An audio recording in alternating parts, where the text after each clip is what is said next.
Hello my dear netizens, good morning to you all. இன்னைக்கு நம்ம கோலிட் பஸ்ல ரெஜினோட பிக் பாஸ் சேலரி டீடைல்ஸ் தான் பார்க்க போறோம்.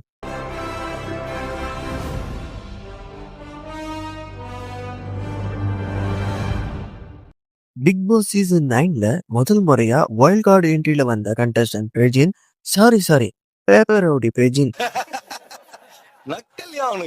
சண்டே எபிசோடப்போ வெளியே போனாரு. ரஜன் சார் பேசிட்டு ஓகே சார் வாங்க, நான் உங்களை இங்க சந்திக்கிறேன். Okay sir. வழக்கம் போல சாண்ட்ரா அழுது ஒரு சீனை கிரியேட் பண்ணிட்டாங்க. அட விடுமா, கொஞ்சம் நாளாச்சு தனியா வீட்டுல சந்தோஷமா இருக்கட்டும். இததான் நம்ம விஜய் சேதுபதியும் சொன்னாரு. ரெஜின் காமெடிங்கிற பேர்ல ஒன்னு சொன்னாரு. என் பொண்டாட்டி ஊருக்கு போயிட்டா சார், நீங்க மைண்ட் வாய்ஸ் நினைச்சு சத்தமா பேசிட்டு இருக்கீங்க.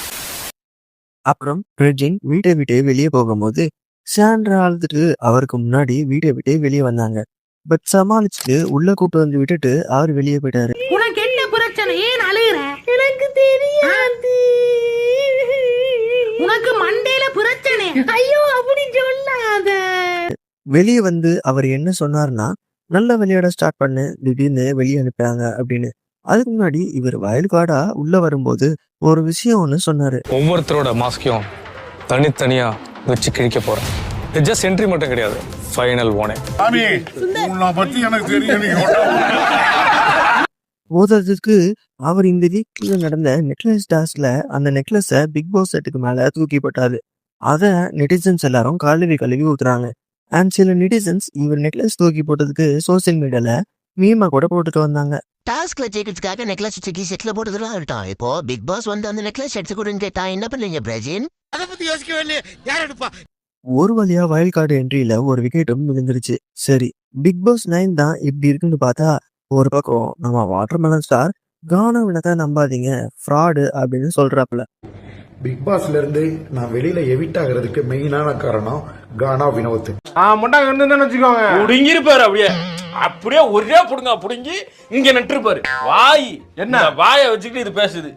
இவரை பத்தி சொல்லணும்னா, பிக் பாஸ் கேமராவே இவரை காரி துப்புற கதெல்லாம் இவர் மறந்துட்டாருன்னு நினைக்கிறேன். ஓங்கி நறுக்கு நறுக்கு நறுக்கு என்று கொட்டியதை மறந்துட்டாரா? ஓகே, இப்ப ரெஜினோட சேலரி டீடைல்ஸ் பார்க்கலாமா? ரெஜின் இந்த பிக் பாஸ் ஹவுஸ்குள்ள இருக்க 20,000 ரூபாய் ஒரு நாளைக்கு சேலரியா வாங்கியிருக்காரு. பிக் பாஸ்ல 28வது நாள் தான் ரெஜின் உள்ள வந்தாரு. அண்ட் 63வது நாள் அவர் எலிமினேட் செய்யப்பட்டிருக்காரு. ஸோ டோட்டலா 35 நாள் பிக் பாஸ் ஹவுஸ்ல இருந்திருக்காரு. ஸோ 35 into 20 கணக்கு போட்டு பார்த்தா 7 லட்சம் ரூபாய் வரும். பட் கமர்ஷியல் டேக்ஸ் 30% சேர்த்து 2,10,000 வரும். 7 lakhல 2,10,000 போச்சுன்னா 4,90,000 இவரு வீட்டுக்கு எடுத்துட்டு போவாரு. Love you so much. அழாத அழாத அழாத. டேய், என்னடா மூஞ்சி இது? சார் வாங்கிக்கிறேன் சார். ஓகே சார், நீங்க வாங்கி அவர் பொண்டாட்டி முத்தத்தை வாங்குறதுக்கு என்கிட்ட எதுக்கு பெர்மிஷன் கேட்கணும்? ஓகே நெட்டிசன்ஸ், மீண்டும் இதே மாதிரி வேற ஒரு இன்ட்ரெஸ்டிங்கான அப்டேட் அடுத்த வீடியோல பாக்குறேன். இந்த காதல் கதையுடன் நான் முடிச்சுக்கிறேன். நன்றி, வணக்கம்.